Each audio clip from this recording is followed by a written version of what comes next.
Mardhanam Devaki Paramanandam Krishnam Vande Jagatgurum.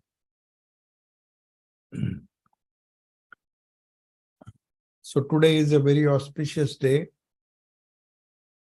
Though Janmashtami is celebrated everywhere on the 6th, is likely to be celebrated on the 6th. But for Vedanta Center here, we decided to celebrate it on Sunday. We either do it on the Sunday before or the Sunday after the actual Tithi, according to the Indian calendar. So this year we decided to celebrate it earlier. So the topic of today's discussion is the eternal message of Sri Krishna.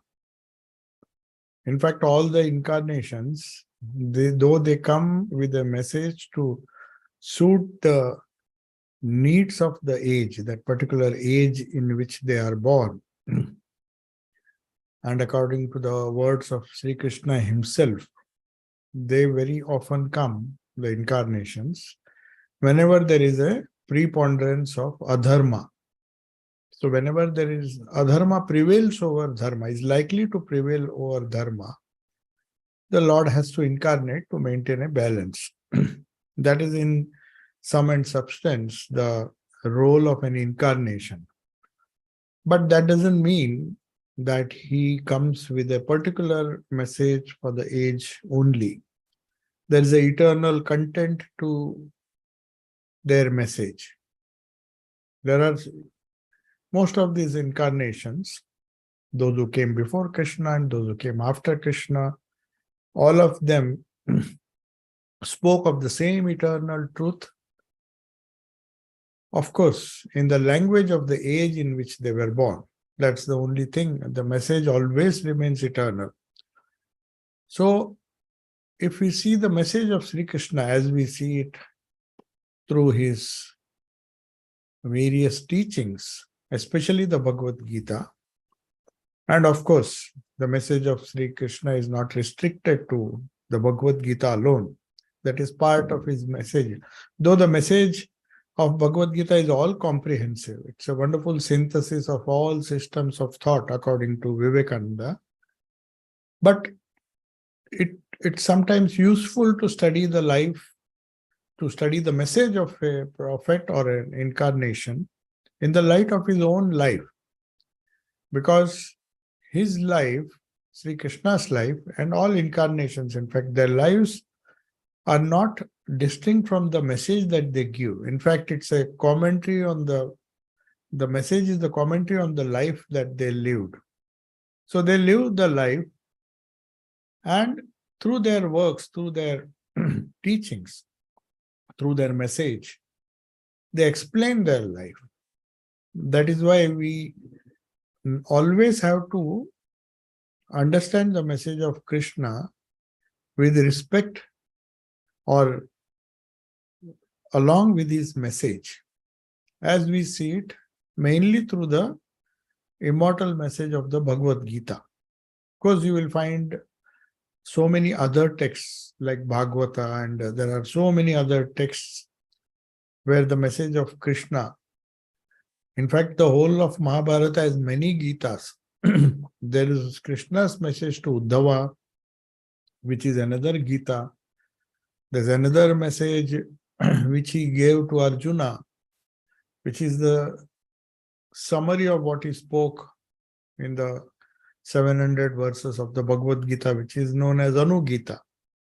As you all know, after the Mahabharata war, they lived for a long time. They ruled wisely for a long time. And both Sri Krishna and Arjuna lived for a very long time. And somewhere, after many years, when they met each other, Sri Krishna, Arjuna, as is the case with most of us, practically forgot what he had heard on the battlefield. That time, though, he was inspired and he would have understood many of the verses or many of the teachings that Sri Krishna told him.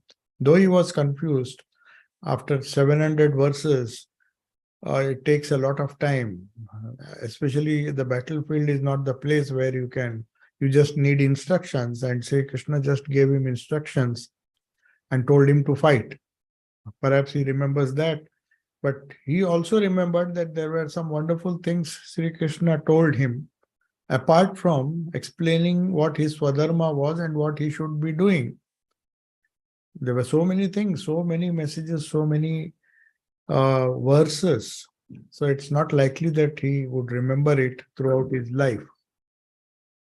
So he asks Sri Krishna,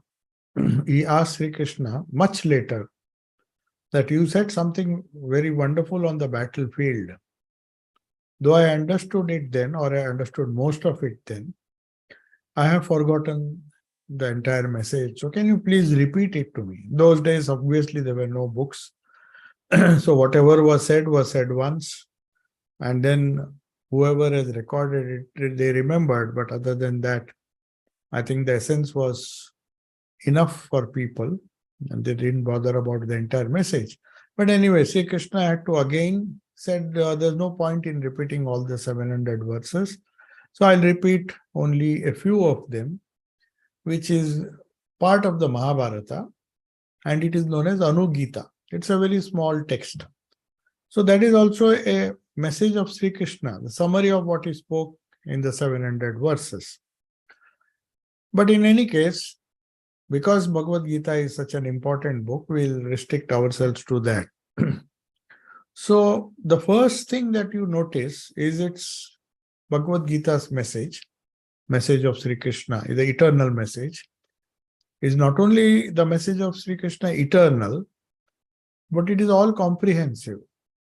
As Swami Vivekananda once said, it was the genius, mighty genius of Sri Krishna, which synthesized so many diverse thoughts which were prevalent during his time. They became much more complicated when Sri Ramakrishna came, because there were not only sects within Hinduism fighting for supremacy, but there were so many other thoughts and other religions and other people, other cultures that had invaded India. So Sri Ramakrishna's harmony is in fact more comprehensive and much more difficult. But Swami Vivekananda says, even during his time, Sri Krishna's time, when there were no foreign religions, there were whatever religious systems were there, they were within the bounds of the so-called present-day Hinduism.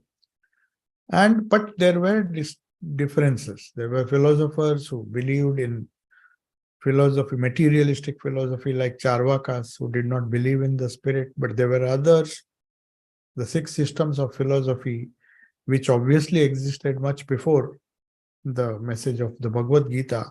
And according to some, there were other religious systems which might have been extinct now. So what Sri Krishna did was to make a wonderful garland. A garland of different thoughts. But there is a thread of harmony which we need to understand. And nobody could understand much better than Sri Ramakrishna. When he was asked, can you tell me the essence of Gita? Obviously, everybody does not have the patience to read the 700 verse. They just want the essence. They want something very brief, which they can understand, but at the same time, which contains the essence. So when Sri Ramakrishna, in his own unique way, he synthesized the Gita in one word, just one word. So he said, can you reverse? In Bengali, the ya is not prominent. When you say tyagi, ta and ya, though they are supposed to be together, the ya is not so pronounced so clearly. So they just say tagi. Tyagi, ya, in Sanskrit, you are supposed to say tyagi. So he said, what is there? The essence of Gita is very simple. Just reverse it. Gita, then you make it tagi. Tagi means renunciation. So according to Sri Ramakrishna, the essence of Gita is renunciation. What do you mean by renunciation? Does it mean monasticism? Or what kind of renunciation? It's the renunciation of ego. You may call it self-surrender, or in other words, in the Upanishadic terminology, or in the Puranic terminology, it is known as anasakti, non-attachment. Renunciation or tyagi. Tyag means people are a bit afraid because it is a very direct word. But non-attachment, which Sri Krishna stood for, is much more acceptable to people both who live in the world and who live as monastics, who have really given up at least the attachment to the world. But in both the cases, what is to be renounced, what is to be given up, that is tyaga of attachment. So non-attachment, which has a vernacular word is used in most of the Indian languages, which was what Mahatma Gandhi named his commentary on the Gita. You must be aware that almost everyone who wants to establish his or her philosophy in India has to write a commentary on the Bhagavad Gita. So, whether it is Shankaracharya, Ramanuja, and any of the Acharyas, everybody, this book is so important that without writing a commentary on the Bhagavad Gita, you can't establish your own philosophy, whether it is Advaita, Dvaita. So everybody has written a commentary, and every great, prominent person who got inspiration from the Gita decided to write something. For example, Tilak, though he was a great Sanskrit scholar. So he thought perhaps I should write an interpretation of Gita which explains my life, my philosophy of life, which he thought was only Karma Yoga. Obviously, all of them are right in their own way, because if you like Karma Yoga, you will interpret all the verses of the Gita saying that they point to Karma Yoga. Or if somebody likes Jnana, like Shankaracharya, he will say all the verses of Gita, there's no bhakti. There may be a little bit of bhakti, but that is not the main message. What Shankaracharya would say in most of his commentaries, most of his the commentary to most of the verses, that Krishna very clearly speaks of jnana, path of knowledge. So also somebody who is devoted, very devoted, like somebody like Sridhar Swami or somebody who believed in the path of bhakti, says, see, Krishna is always, and also the other commentators, they will say Krishna taught only bhakti. He gave so much of importance to bhakti. And there is this Bhakti Yoga is there, 12th chapter. And there are so many other verses. So, there are many interpretations possible. But the Gita is, in the words of in the introduction, which Sridhar Swami has written. In fact, Sridhar Swami's commentary is the one which is a very, very lucid commentary on which Srimad Swami Vireshwaranji wrote a comment, a translation. He translated the Sridhar Bhashya because he found that though Sridhar Swami was an Advaitin, but at the same time he was a great devotee. And he looked upon Gita in a very, very broad, from a very broad perspective. That is why in our Ramakrishna order, we begin the study of Gita with Sridhar Swami's commentary. And then if there is time for some students, some brahmacharis, Shankara Bhashya, and if there is still more time, Madhusudan Saraswati, there are other commentaries.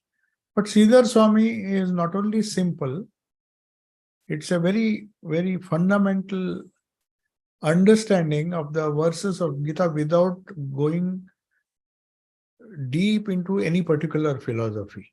We accept the verses on merit. In fact, that is what Swami Vivekananda also wanted. He said, if you understand Sanskrit properly, then whether it is Upanishads or whether it is Bhagavad Gita, just read the verses, as Swami Turiyananji did, and meditate. Let the meaning of the verses sink in your consciousness. Just read it again and again and again, and just allow the meaning that appears to you, or whatever understanding you are able to get, try to sink these ideas into your consciousness, and more important than that, try to apply every teaching and see how relevant it is to your life. So he says that is a better way of studying both the Upanishads and the Gita. You don't have to read commentaries. Obviously, if you want to be an academic or maybe take part in discussions, then people read these commentaries. There's nothing wrong in that. It helps a deeper understanding. But as Thakur used to say, to kill yourself, one needle is enough. You can just use a needle to kill yourself. But to kill others, you might need a sword. You can't kill others. So the idea is to understand yourself. The eternal message of Sri Krishna, his life, and the simple teachings, the simple meaning that one understands by reading the verses of Gita, with, of course, knowing the full meaning of each word. That is where the knowledge of Sanskrit comes in, or at least a very faithful translation, which obviously you can find in Sridhar Swami's commentary, because he doesn't try to twist the text. He just does not want to establish any philosophy of any acharya. He tries his best to put before the common man what exactly Sri Krishna wanted to say. Just because he was a great scholar of Sanskrit. And Sri Krishna's message was for everyone, not only for a particular class of society. Even an evildoer, there is a verse in the Bhagavad Gita which says, suppose an evildoer, one who has done a lot of sins, even if he resorts to worship me, he has taken a right decision. So there's something for the evildoer, something for the Kshatriya who wants to fight, who wants to follow his Swadharma. And in fact, there is everything for every section of society. That is why it's an all-comprehensive message. But still, when describing the Bhagavad Gita, or after every chapter of the Gita, there are 18 chapters. Each chapter develops or explains a particular theme. That is why it is given the name of a yoga. Like first is Vishada Yoga, then there is Sankhya Yoga. So it tells something about Sankhya, what Sankhya philosophy is, the path of Jnana. Then there is a Bhakti Yoga, there is a Karma Yoga.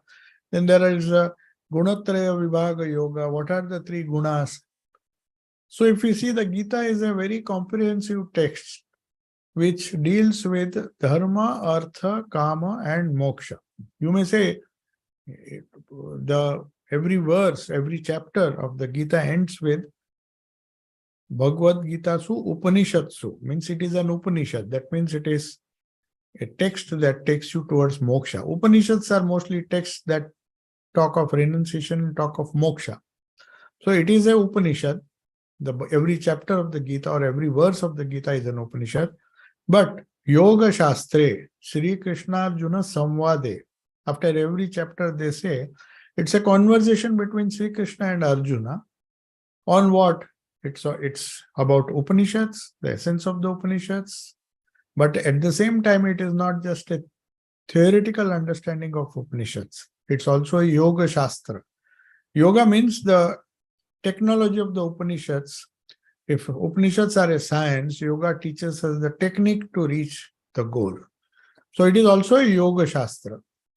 And also it's a conversation between Arjuna and Sri Krishna. Who is Arjuna? Arjuna is a common man, a man who by virtue of his status in society happened to be a Kshatriya. He need not be a Kshatriya because many of the verses were not relevant to him. That is why he gets confused, and he said, you are talking this, you are telling me this. There's so many confusing statements, apparently contradictory. I am confused, so you tell me exactly what I should do. Then Sri Krishna understands his predicament and he says, okay, yeah, I told you all these things, but for you, this is the path. That's why my advice to you is to fight, because it is better to die doing your own swadharma than attempting somebody else's dharma. So it is a text on dharma. It is also a text on Artha and Kama. Though you may feel that if it is a Upanishad, if it is a Yoga Shastra, how can Artha and Kama come? There may be a few verses, but nowhere will they say that earning money or earning wealth or fulfilling legitimate desires as Arjuna had. He had plenty of desires, otherwise why would he come to fight at all? But they have to follow the path of Dharma. Dharma should guide both Artha and Kama. So it is a Dharma Shastra. That is why Dharma Kshetre Kurukshetre. The first verse itself says it is a Dharma Kshetra where everything that was accomplished on the battlefield was supposed to follow certain rules, ethical rules, which are known as Dharma. Maybe the battle is for Artha and Kama. There are desires on both sides. Arjuna is keen to take revenge or fight for his legitimate rights. That is also a desire. And definitely his desire was not moksha, otherwise, but still it is a moksha shastra. It's a moksha shastra, it's a yoga shastra. Because Sri Krishna says, the advice right now for you is to fight according to your Swadharma. But that doesn't mean that it should be your ultimate goal. I'll tell you all the goals, and through 18th chapter, he does only that. He explains all the different paths, all the different paths to the highest reality, that is moksha.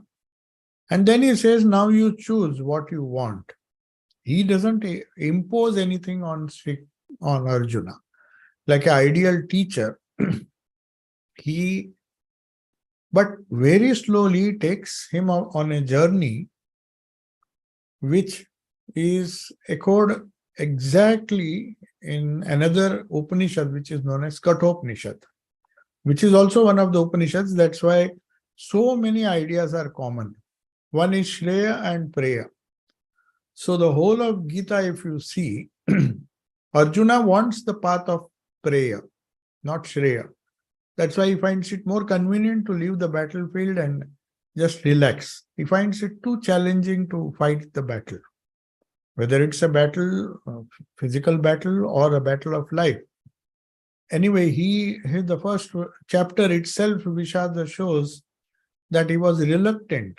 So he was tending to choose Preya, that which appears to be pleasant, over the good.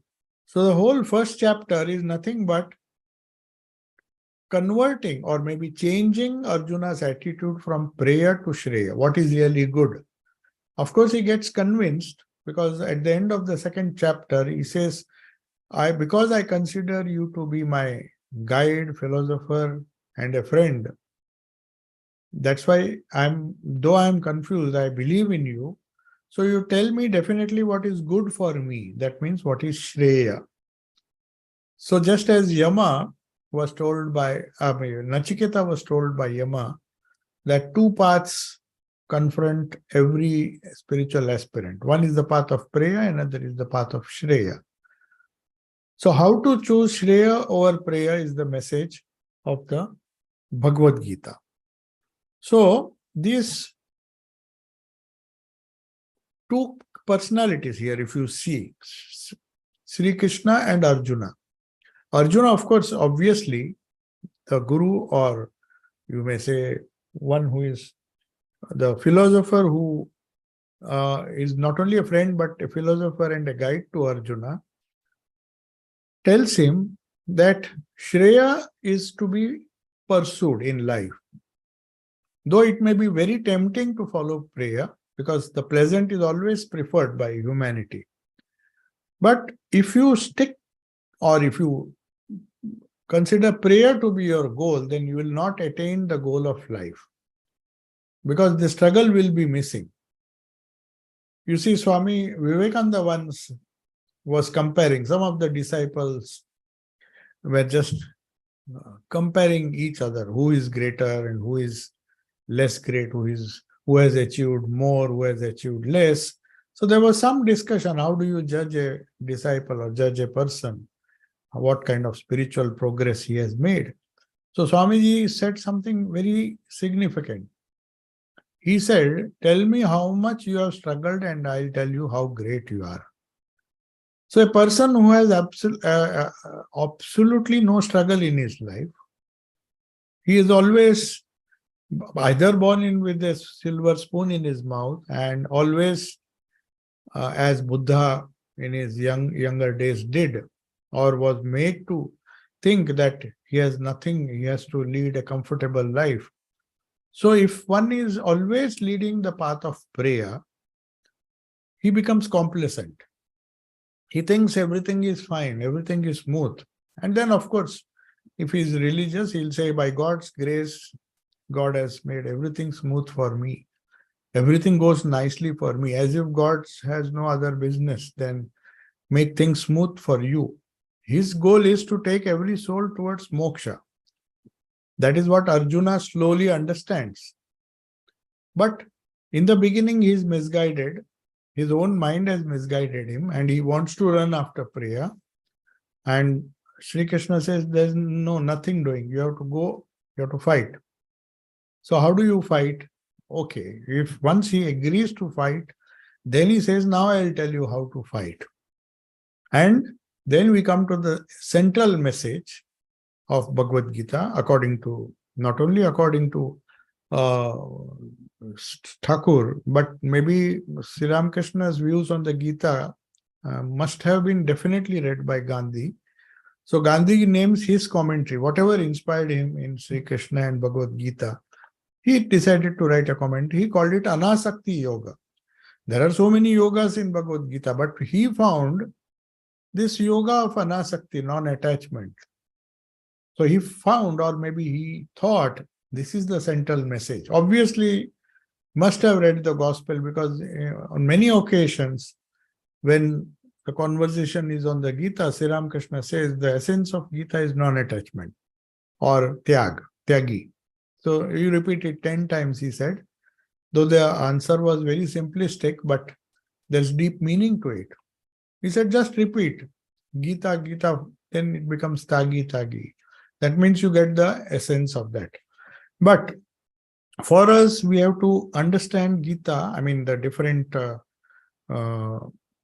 processes or the different chapters which give us the idea of the eternal message delivered by Sri Krishna. The topic that was given today was Sri Krishna and his eternal message. We'll just try to, in the time that we don't have much time to dwell upon all the aspects of Gita, but let us see what is eternal in the Gita. Only those points we'll discuss. So we all know Upanishads or the Vedas, especially the Upanishads, the central part of the Vedas, which have that eternal content, is the Upanishads. So they have their origin in the Vedas, and a great sanctity is attached to Upanishads. In fact, in his commentary, wherever he cannot explain things through logic, Shankaracharya knew very clearly that there will be Buddhists, there were Buddhists during his time who were better logicians than him.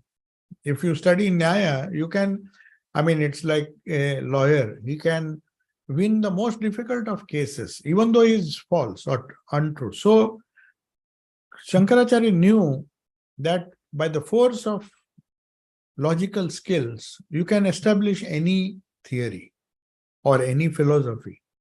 So he did not want to enter into these useless arguments, because he had to fight all these people, especially the Buddhists. They were wonderful logicians.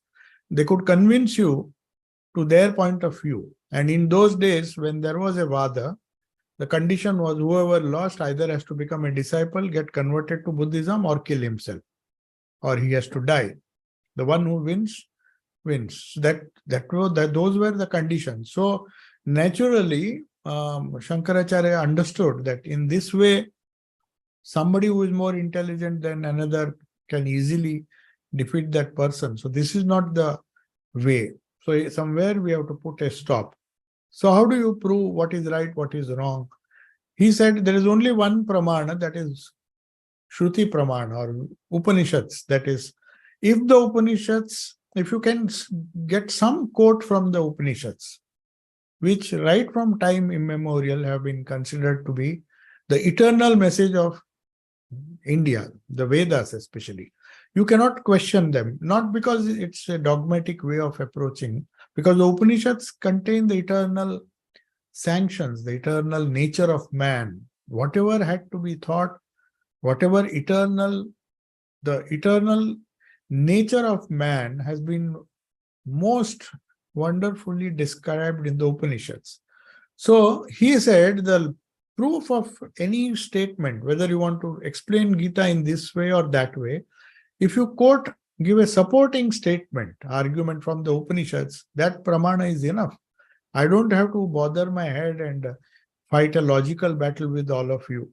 I say it is true because the Upanishad says so. I say it is true because Kathopanishad says it's part of the Vedas.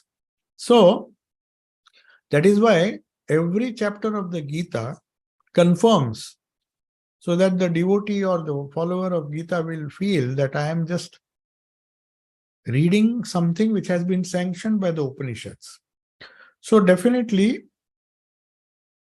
the description in the beginning, the eternal nature of this Bhagavad Gita is so beautifully described by Sridhar Swami. That's why his commentary is very good. He says Upanishads are like the cow.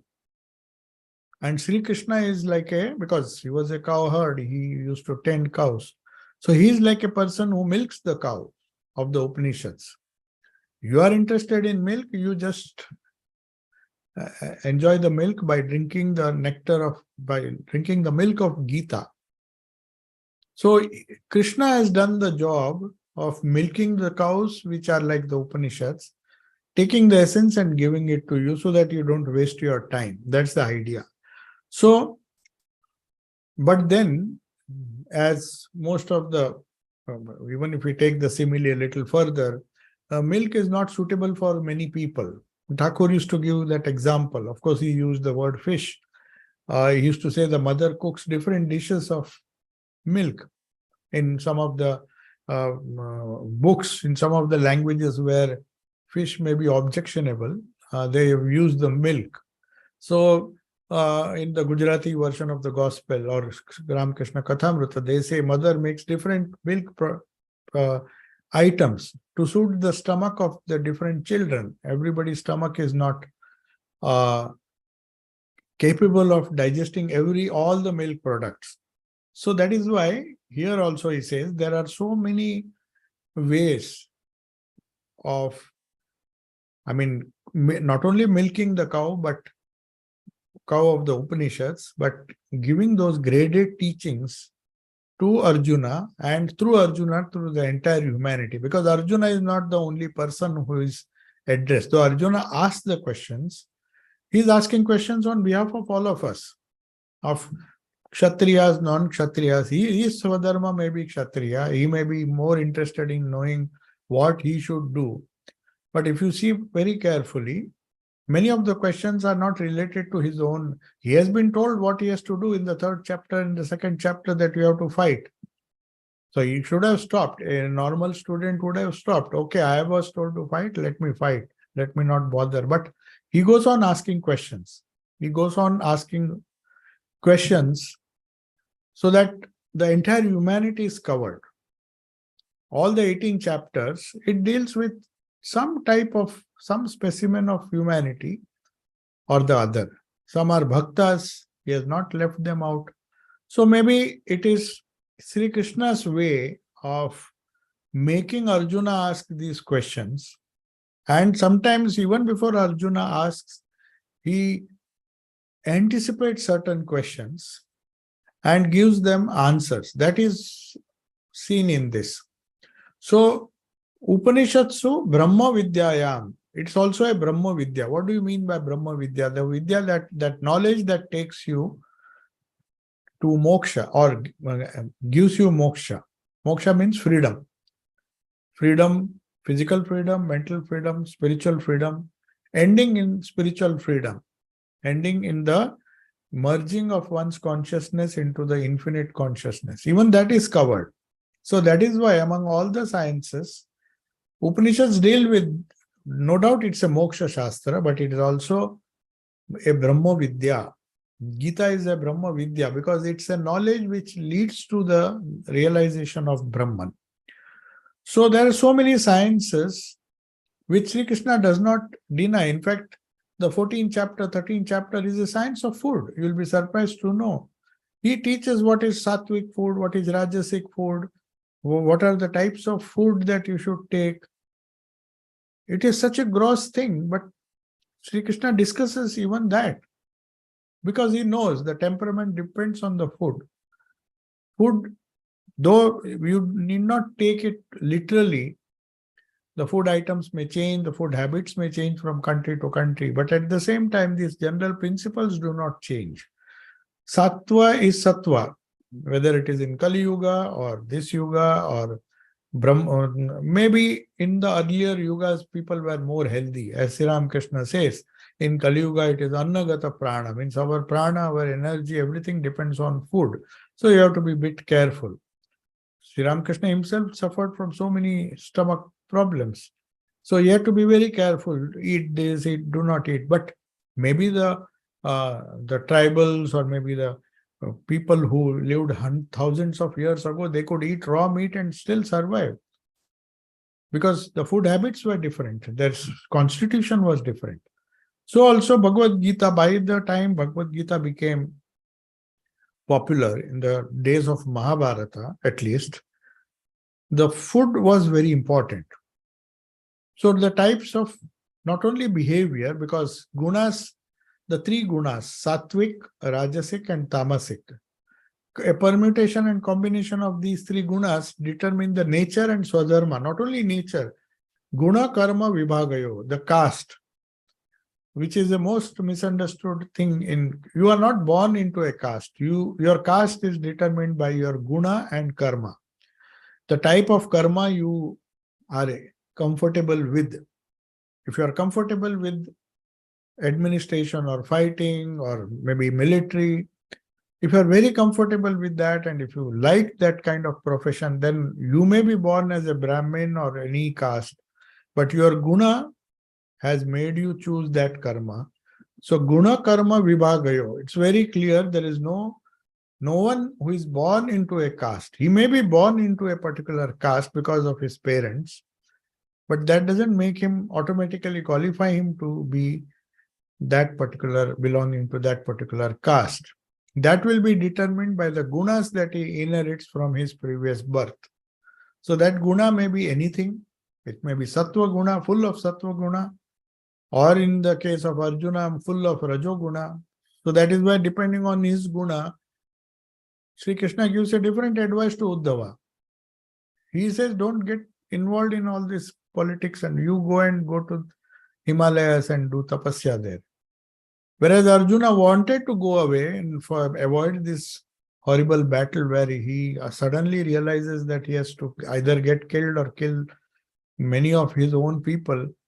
Then he says, no, your guna and your karma till today, your swadharma, which has been determined by your guna and karma, makes you, it is inevitable that you have to fight. And there's no other way. You cannot escape. You have to fight. So this is what is meant.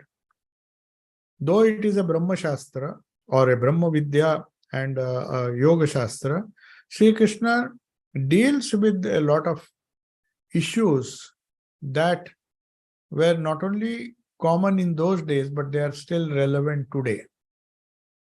The food problem, if you see, it's there in the 14th chapter, the guna and the behavior. Why everybody exhibits different behavior? Why we can't have one coat for all our children or all the people?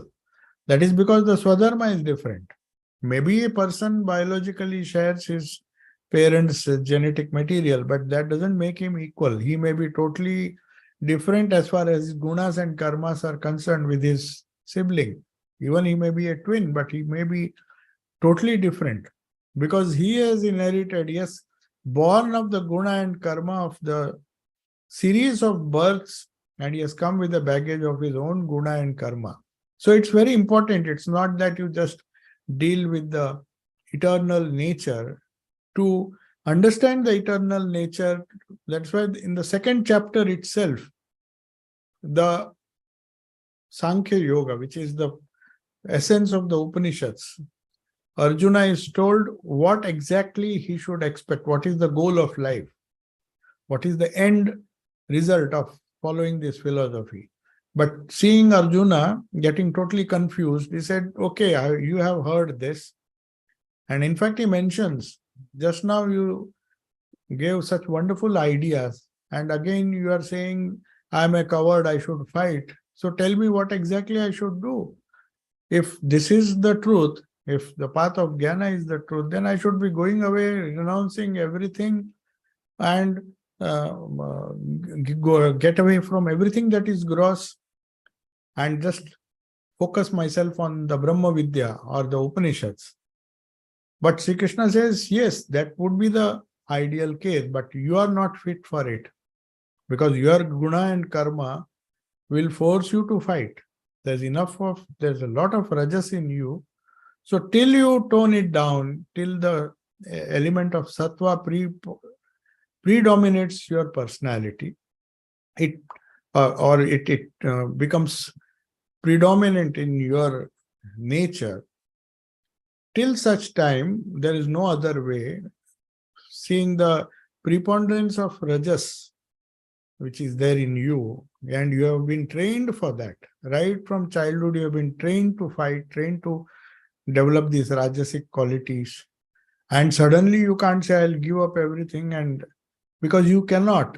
Even if you go to the forest, you will be having those qualities of rajas, which will not allow your mind to be peaceful. Though I have told you the highest truth, but right now your duty is to slowly work out your salvation by fighting the battle of life, following the Swadharma in which you were born. According to your guna and karma, you were born as a Kshatriya. See, again I repeat, Vidura was also born in the family, but he was not involved in the fight. He was a very sattvic type of person. He did not have a preponderance, though he might have been born as a Kshatriya, but there is no guarantee that if you are born in a particular caste, you should belong to that caste. It's only your Swadharma that will decide this classification, fourfold classification. So the most misunderstood idea of casteism is that casteism becomes a birthright because you are born in a Brahmin family. You don't automatically qualify to be a Brahmin. You may be a Shudra, because if you are doing manual work, hard physical work, no matter which family you are born in, you still am a Shudra, and there's nothing wrong to be a Shudra or to be a Vaishya or even to be a Kshatriya. There's no gradation that Brahmin is far superior or anything. According to Bhagavad Gita, at least, your guna and karma will determine your station, your duty, your Swadharma, and it is better to die in your Swadharma than die in somebody else's Swadharma, because that will not give you success. So it's just, you have to, first point which we mentioned was to determine what is good and what is pleasant, the distinction between Shreya and Preya, that which is ultimately good, which may not be pleasant. So people tend to follow the path of least resistance and follow the pleasant. So Krishna's advice is, you have to be detached. You have to be detached, and you cannot say, because it is your own choice that has made you be made you to be born in a particular situation and such particular surroundings, which has made you a Kshatriya. And you are not, if you were not fit for that, you would not have trained, you would not have become a warrior, you would not have become a Kshatriya, you would not have developed that rajas that make you fight these battles with superhuman strength. It's not that he was weak. The first chapter, though it apparently appears that he was a weakness overcame him, and that's why he wanted to run away from the battle. But apparently, Arjuna, Sri Krishna knows that Arjuna has to be reminded of his strength, and then he will regain that, because he has been training all the while to become a Kshatriya in spirit, in nature, that because he was born with that Swadharma. That was the Swadharma for which he was born. So he says it is better to die fighting, because that way you will attain to the goal of life, following one's own Swadharma. That is a very central theme of Bhagavad Gita. Sri Krishna says there's nothing wrong. In fact, one of the best commentaries on Gita was by Swami Sarvasthananda, of all people. He used to go to a small group of youths in Calcutta in those days when people were trying to learn Bhagavad Gita. They invited him and he used to go there from Udbodhan maybe, and he delivered a series of talks and in those days you might be aware that people wanted to become freedom fighters. There was that movement in Bengal. Everybody wanted to fight or even die for freedom. So many died. In fact, many died, went to the gallows with a lot of joy. They were not afraid of death. So in one of the talks, it's a beautiful book. A series of lectures in Bengali has been translated into English.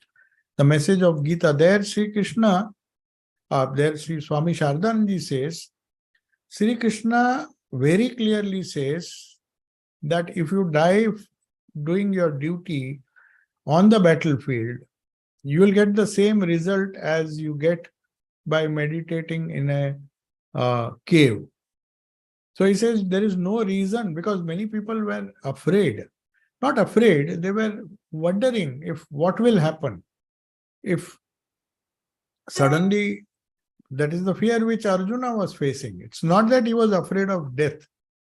He came to a particular situation where he saw the result of this battle would be a big massacre. Either his own friends, his cousins, his relatives, his guru also. Maybe Dronacharya who taught him, he was on the other side. So he was terrified by this prospect of killing or getting killed. There were only two results that were possible. Many of them would be killed.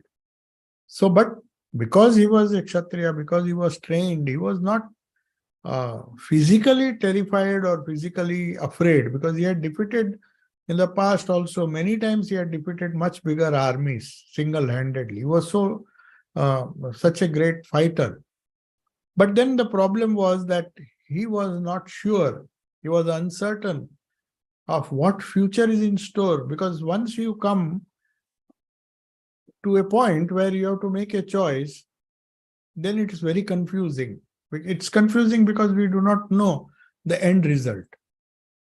So that is why the central message, anasakti or non-attachment, said don't bother what happens. Either you will die, in which case you will go to heaven, or you may win and you enjoy the earth.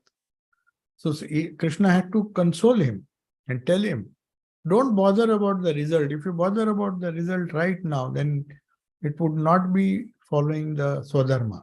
So to follow the Swadharma and hold on to it and struggle, go on struggling.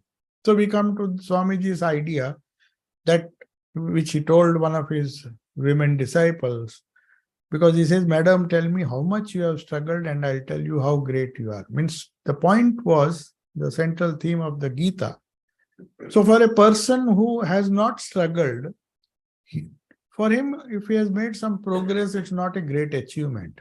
But somebody who has started with a disadvantage and has struggled all his life, even if he reaches the same or a little lower than somebody else who was born with a lot of advantages, privileges, he is to be considered to be greater. So in that sense, this Bhagavad Gita also says, you just don't bother what the result will be to you. You do your duty, you do your Swadharma, and wherever no bad will happen. Only good will come out of it. If you die also on the battlefield, as Swami Sarvasthananda told those young people, when they asked what will happen, he said, yes, if you die for the country, you may, you might get the same goal reach the same goal as somebody who meditates in the cave, who gives up everything and goes to a cave and meditates there. So that is the promise of Gita. Gita says very clearly, because these are the words of the Lord. Gita means the song of God, the song of Krishna. So like he played the flute, and that mesmerized a lot of people in his younger days. So this song of God, which he delivered on the battlefield, of all places, he delivered it with absolute non-attachment on the battlefield, where a terrible, we discussed this thing in the 11th chapter. Arjuna, by some kind of curiosity, wanted to know what is your Vishwarupa like, and seeing it immediately says, no, please withdraw it, because I can't no longer see it. So Sri Krishna, not that he himself knew of the consequences, but at the same time he was detached. Either things go this way or that way, it did not impact Krishna. You see, he was a most neutral person. In this whole battlefield, the only person who was peaceful was Sri Krishna. Because when he came, he said, I am not going to fight. He was just supposed to drive the chariot. That made a Duryodhana very happy. He said, on one side I am there. On the other side is my whole army, including Balarama. Whole army, the Yadava army. And you have to choose. So Arjuna was wise. He said, I'll choose you. But he said, mind you, I'm not going to fight. He had this Sudarshan Chakra and many things. He could fight the war. But he said, I'm not going to fight. I will play a neutral role. Not neutral, I'll not be using weapons. Under that condition, if you still want me, and Duryodhana was very happy because he gave the first chance to Arjuna. When they went, both of them went, when Sri Krishna was sleeping, they went to his palace and wanted help. He said, because they had approached all the small kingdoms. Some of them sided with the Kauravas, some of them sided with the Pandavas. So they wanted now Yadavas. Whom will Krishna support?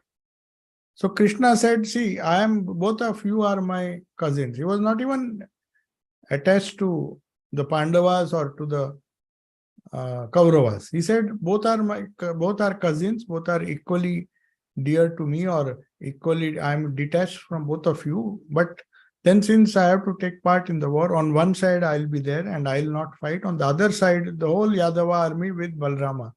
So Duryodhana was afraid that if Arjuna asks the other one, because he was given the first chance.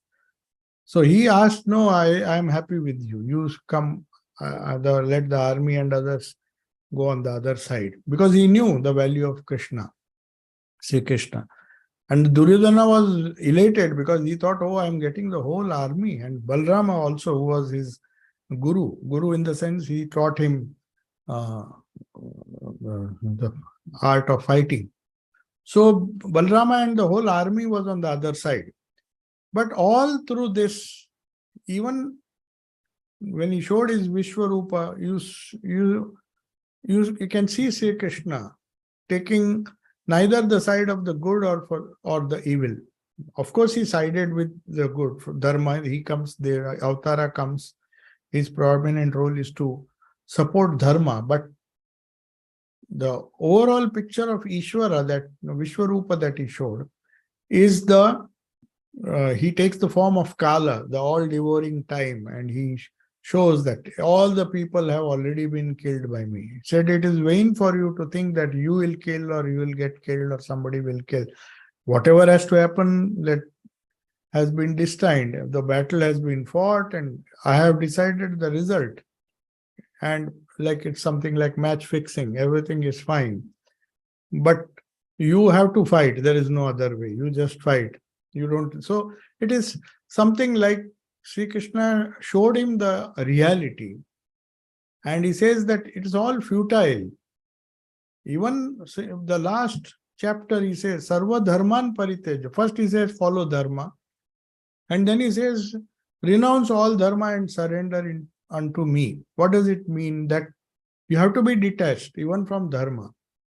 Sri Ramakrishna used a much better simile. He said, if there is a thorn in your foot, you take another thorn, remove the thorn, and then throw away both the thorns. You don't keep that thorn inside. So, with Dharma, you remove adharma, and then but you have to go beyond. That is the real nature. That is the eternal nature of Bhagavad Gita. And whether you call it Nirvikalpa Samadhi, whether you call it Nirvana, call it Moksha, Mukti, everything is synonymous. That is the eternal message. This is Brahma Vidya which Sri Krishna wanted to convey. That was his eternal message. But that doesn't mean that he did not give other hints, knowing for certain that Arjuna is not fit or not fit at the moment to follow that highest path or reach that highest path in this birth. So there are many questions he asks. What happens if I don't succeed? What happens if I go halfway? And everything is answered. What is the goal and what is the way? It is very good to know what the goal is. Goal, obviously, everybody knows. But what are the different ways? What are the different ways? And will all the ways lead to the same goal? Which Sri Ramakrishna said, Jato mat tato pat, in his simple language. The same thing Sri Krishna says, like different rivers, they meet in the same ocean. They all finally merge in the same ocean. These are the different paths. Knowingly or unknowingly, you are traveling. That is very clearly shown in the 10th and 11th chapter, where Sri Krishna gives a glimpse of, a small glimpse. It's not a full understanding of the real Vishwarupa, the universal form of the Lord. So through that, he shows that by these paths, either unknowingly, as Swami Vivekananda once said, somebody asked him, what if I decide not to go towards the goal? Go in exactly in the opposite direction. He said, how long you can do it? Because in India, there is everything follows a cycle. So, as opposed to the Western idea, the Western method, scientific methodology, everything moves in a straight line. Whereas in India, if you see, everything moves in cycles. The whole world is cyclic. The sun moves around in the galaxy, the earth moves around the sun, the moon moves around the earth. So everywhere you find an elliptical or a circular, it starts from a point and it has to end at that point. So even our lives are cyclical. It begins with birth, it ends with death, again it begins with birth. So that's why we call Sansara Chakra, the cycle of existence. We never say it moves in a straight line. So in this cycle, Swami Vivekananda says, you may be on the upward, you may be thinking that I am making progress, I am going up. But there may be somebody who is going down. How much down can he go? He said, even if you take a vow that I'll do only the evil things and I will become only, do the most evil things in the world, a day will come, he says, by the sheer, by your own motion, the circle has to come to a point where the circle goes, the motion, the person has to go up. There is no other way. He cannot go down beyond a certain limit, nor can he stay up beyond a certain limit. So everything moves in a cycle. So that vicious cycle, or not vicious cycle, that universal cycle of existence is what Sri Krishna explains and tells the eternal message is to go beyond the cyclical existence. As long as you are in the cycle, either you are going down or you are going up. And even if you go up, one day you have to come down. So the Upanishad, the Brahma Vidya says that you have to get rid of the cyclical existence. And Gita says there is a way how to do it. That is not only known as Yoga Vidya, but it is also known as Brahma Vidya, Yoga Shastra. So Gita is a Yoga Shastra and also a Brahma Vidya. And finally, the goal is to be totally detached and work out our way in this vicious cycle and somehow try to get out of the orbit. As they say, when the planets are launched, if you want to go into space, you have to accelerate in such a way that you leave the orbit at some point, then you will be floating. You leave the influence of the gravitational field, otherwise you will go round and round in circles. So moksha just means that with the help of God, just escape the orbit of the cyclical existence, the samsara chakra. So that is the goal, but there are many paths to that goal. And each chapter, including the Vishada Yoga or the second Sankhya Yoga, Bhakti Yoga, Sri Krishna says, I'm giving you so much of choice. Every chapter will independently or put together lead you to that same goal and make you free. And the secret, as Sri Ramakrishna said, is non-attachment. So if the moment you become non-attached, the goal of everything that we do is to detach yourself from the gross and be one with the Supreme Lord or Ishvara, whether you call him God or Brahman or any other name you give him, that eternal existence, which is the final resting place of all humankind, is what Sri Krishna is pointing out. And he shows these are the different paths. You are at a particular stage. I told you what is good for you. Now the journey is yours. You choose wisely. The 18th chapter, he says, I've told you everything I had to tell, but I'm not going to take the decision for you. You have to choose. And yatha ichchasi tata kuru. Whatever you think is good, having heard everything, think carefully, and whatever you finally decide is good for you, good, not pleasant, good for you, you follow that and you will reach the goal. Om Shanti Shanti Shanti. Are there any questions? We were talking about the gunas. We are Gita food list the effect from the person. But when the person grows old and the body is full the illness, that a way of decay of the body? No, not decay. The tamas predominates. So in a child also. That is the way you are going to leave this birth, die, and take a series of births and come back again. So you're already starting at a disadvantage of. Yes, that's why they say. How can we make that better? Because No, it does not affect. It does not affect the subtle body. You see, this gross body, at the most, it can give you. That's why they say. Thakur said. But it has also make.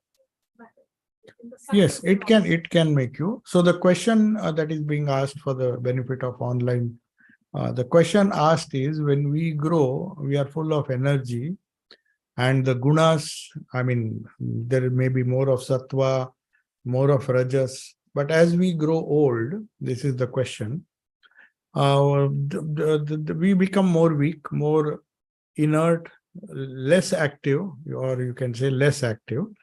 So that is a sign of tamas.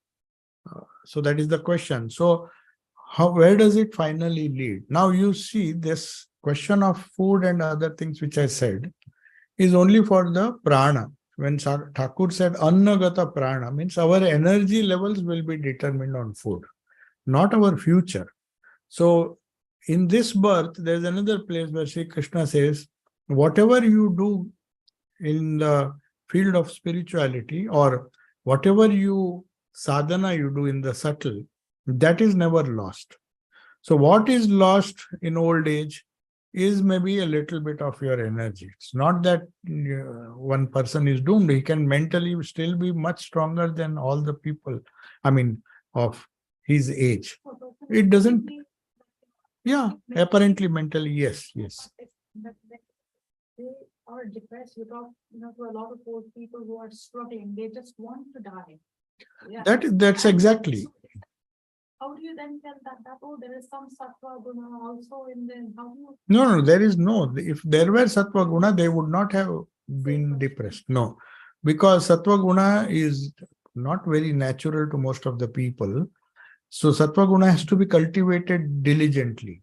Spiritual practice is to convert tamas to rajas, rajas to sattva, so that irrespective of what happens to the body, your mind remains happy or mind remains sattvic. That's why if you see the 14th chapter and the 13th chapter also, they speak of sattva of the body, sattva of the mind. So there's a sattva nature of the mind. If before the body becomes old, if the mind has already become sattvic, then there is no worry. The body will just drag the prana down. Maybe he'll not be able to do the gross activities, but that doesn't make him less spiritual. Everybody has to grow old and die. So even Buddha, he lived for such a long time. And even though he was weak, his mind was very clear. In fact, when Ananda wanted to prevent people from going to him, he said, no, send him. I want to talk to him. If I can help somebody to reach nirvana. So that shows the mind was totally alert. Old age is applicable, or this tamas of the body should not be confused with the tamas of the mind and the spirit. That is for like a long period of your life, but like for short term, like for 1 day, 2 days, like this, if a young person who is very active and then has that we can say rajasic tendency, then gets tired, deflate, really. Then you want these ups and downs are very natural. Yes. Yeah, consciously they can. Yeah. To encourage sattva. Like No. See, this I got it. So there are people who can use their spiritual energy to compensate for the lack of physical energy. You can see that in many people who are spiritually very evolved, they don't let the physical, they don't become, they may not have, because unless there is some permanent damage to the brain due to some accident or something, they consciously, their quality of consciousness, the quality of awareness, that does not suffer. Apparently, you may feel that he is in a sort of dementia, or he may be sitting like this. But I have seen people, I've known people who even at the age of 92, apparently externally, you touch them, when you ask them something to do with spirituality, immediately their mind will light up. So it will bring them down physically. Who is able to do a lot of work. To deliberately, don't do anything. Just do something. No. That has to be a balance. So that is exactly what. Yeah. If they overdo it, it is definitely. So one of the vows that are taken when you join a monastery is that even Sri Krishna says, too much of work is bad, too less of work is also bad, because that will lead to tamas. So there should be a middle path. Too much of food is bad, too much of lack of food is also bad. So that is there. Even Sri Krishna says a moderate path. Bhagavan Buddha also said he tried his best to fast, and then he became so weak that he was about to die when somebody saved his life by giving some pious. That Sujata came, and he gladly said, "You saved my life," and then he got nirvana after that. So he also tried, because there were many experiments going on, how to live without food. So then he said the middle path is always better. Too much of sleeping is not good. Too much less of sleep also is. So there should be a balance. So a young man or a young person, deliberately, if he works below his capacity, then he might go into tamas. Or if he overworks, he may suffer a burnout. So that you have to find out how much of tamas, how much of sattva, how much of rajas is there. Illness can come due to many reasons, not necessarily due to overwork. Sometimes it comes due to overwork. Sometimes it may be because you don't work enough. That is also there. Prarabdha also, yeah. And diseases can come. Not why the That's not the situation. When it comes, it has Hmm. come, it comes. Everyone follows the law. Then what? Then how? Then, as Thakur said, Then how should you no, understand? Thakur said, no, it is, you should think it is a tax that you have to pay for the getting the body. God has given you a body, so naturally you can't get an accommodation or a house without paying rent. So you must think that this is some rent I am paying. It's good if I pay quickly. Hafta jaldi bhari devana, man. Finish. Huh? You finish your mortgage quickly. One thing we one thing we can remember Hmm. that our childhood matters the childhood things. But sometimes sometimes after 60 or 65 or 55, Mhm. 55 we cannot remember the latest names and latest letters. Oh, it's good. I think it's a good thing. What is the reason? No, if you don't remember, is it not good? There's enough of Maya. So why should you remember 100 names? If you remember 5 names, or even if you remember God's name, that is enough. Old age, why should you, someone, it's a serious question. And there's one gentleman who always phones me. He's in his late 80s. So he has only one problem. He says, when my grandchildren phone from India, I can't remember their names. I feel so bad. Swamiji, what can I do? I said, it's good. Tell them I don't remember your names. Leave me at peace. And do you remember? He says, yeah, I remember the mantra. I said, that is enough. Just repeat what your guru has given. Now you are 92 already, in the late 90s. If you don't remember the grandchild and you feel bad because he gets upset, you don't have to get upset. It's good if you don't remember. I don't think it is spiritually beneficial to remember thousands of names and know everything. At a younger age, it is fine. If it comes naturally, the more memory it will help you in your career. You have to remember many things. Otherwise, in the profession, you may not do well. But when you are retired, you don't need many things which are not relevant to you. They may be, in fact, positively harmful. Yeah. Yes. Am I audible? Yeah. So I have a question regarding related to Gita. Krishna said that we have to follow our dharma. Swadharma. Swadharma. Mm. But Because dharma changes from person to person. yeah. So swadharma means your own dharma by virtue of your guna and karma. Yeah. That is what he meant. So you have to follow dharma in general, but mainly one should follow one's own swadharma. Yes, then? And Arjuna was Kshatriya, so he has to follow his Swadharma. Yeah, he was born a Kshatriya, born in a Kshatriya family. Yeah. Whether he was a Kshatriya or not, that Krishna says he was a Kshatriya because he has been trained for warfare and is a very strong person, very Rajasic. Yeah, in his case, it is Swadharma is to fight. Yes. Yes. But before we are born into a caste or any like Swadharma, we are human beings. And Arjuna's doubt of killing other people was valid, isn't it? Like, yeah, valid. But the thing is, if he's voluntarily chosen to protect the good, protect dharma, then he has to do his duty. It is like, why do we have armies? You can't say, you can't expect a utopian world where you don't need police. As long as evil people are there, you pay tax for the police to protect you, isn't it? So you don't expect the police to just not use his gun. If there are evil people, if he has to save a life, he has to kill. So violence is justified. It can be a swadharma of a person who has been given the task of protecting social order by using weapons or guns or whatever it is. Though it is not desirable, but at the same time, if there are evil people, it is just like saying, if you have cancer, you have to kill that cancer in the body. You can't say, I'm very generous, let the cancer has a right to live, or the viruses have a right to live. We try our best to kill them, isn't it? Every day we are killing. In fact, we are killing so many bacteria and other things. Whenever you have infection, don't you kill millions of bacteria you are killing? So killing becomes necessary when adharma prevails. whether it is in the body or in society. So that is one way of nature restoring the balance. So if you see the 11th chapter, Krishna gives a complete picture. He said, don't think God is all kind, generous and merciful.